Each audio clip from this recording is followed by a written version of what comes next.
आतंकित होने का कोई कारण नहीं है। की इमरजेंसी, एक काला अध्याय। मेरी जान, 25 जून 1975 का दिन भारतीय लोकतंत्र के इतिहास में एक ऐसा काला दिन बन गया जिसे संविधान हत्या दिवस के रूप में याद किया जाता है। इस दिन भारत की तत्कालीन प्रधानमंत्री इंदिरा गांधी ने देश में आपातकाल इमरजेंसी घोषित किया, जो पूरे 21 महीनों तक यानी मार्च 1977 तक चला। यह आपातकाल लोकतंत्र की आत्मा पर हमला था, जब जनता की आवाज को दबा दिया गया, संविधान की मूल भावना को कुचला गया और सत्ता में बैठे कुछ लोगों ने देश को लगभग तानाशाही की ओर धकेल दिया।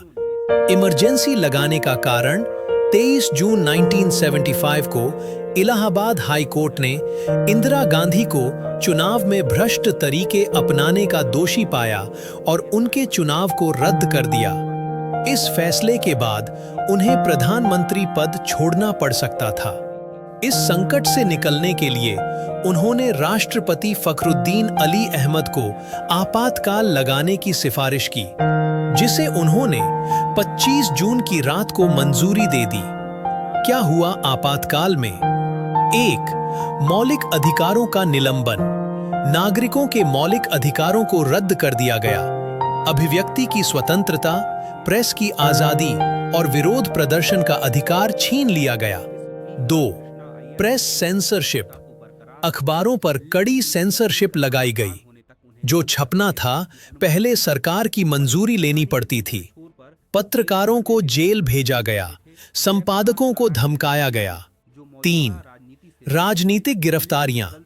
जयप्रकाश नारायण, अटल बिहारी वाजपेयी, लाल कृष्ण आडवाणी, मोरारजी देसाई जैसे हजारों विपक्षी नेताओं को बिना मुकदमे के जेल में डाल दिया गया। 4. संविधान में संशोधन। 42वां संविधान संशोधन लाया गया, जिसमें सरकार को लगभग निरंकुश शक्ति दे दी गई। न्यायपालिका की स्वतंत्रता भी खतरे में पड़ी। 5. जनसंख्या नियंत्रण अभियान। इंदिरा गांधी के बेटे संजय गांधी के नेतृत्व में जबरन नसबंदी अभियान चलाया गया। गरीबों को धमकाकर, लालच देकर या मारपीट कर नसबंदी करवाई गई। लाखों लोगों के अधिकारों का हनन हुआ। जनता का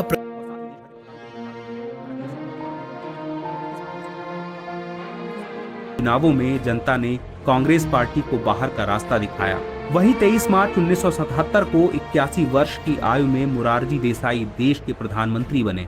ये आजादी के 30 साल बाद बनी पहली गैर कांग्रेसी सरकार थी। आपातकाल तो खत्म हो गया, लेकिन यह कई अनकहे सवालों को पीछे छोड़ गया। वहीं इस कदम ने लोकतांत्रिक सिद्धांतों की रक्षा, नागरिक स्वतंत्रता की रक्षा और नियंत्रण एवं संतुलन की एक मजबूत प्रणाली सुनिश्चित करने के महत्व पर भी जोर दिया। इस काले दौर ने न्यायपालिका की भूमिका, मीडिया की स्वतंत्रता और लोकतांत्रिक समाज में कार्यकारी शक्ति की सीमाओं पर बहस को भी एक नया जन्म दिया। हालांकि इमरजेंसी के बाद भारतीय संविधान में कुछ संशोधन भी हुए, जिन्हें सकारात्मक नजरिए से देखा जाता है, जिसमें संविधान की प्रस्तावना में समाजवादी, धर्मनिरपेक्ष, अखंडता जैसे शब्दों का जुड़ना और संविधान में मौलिक कर्तव्यों का शामिल होना कुछ ऐसे ही उदाहरण हैं। और इसी तरह 25 जून 1975 इतिहास के पन्नों में स्याह अक्षरों से दर्ज हो गया। तो दोस्तों, आज के एपिसोड में यह कहानी यही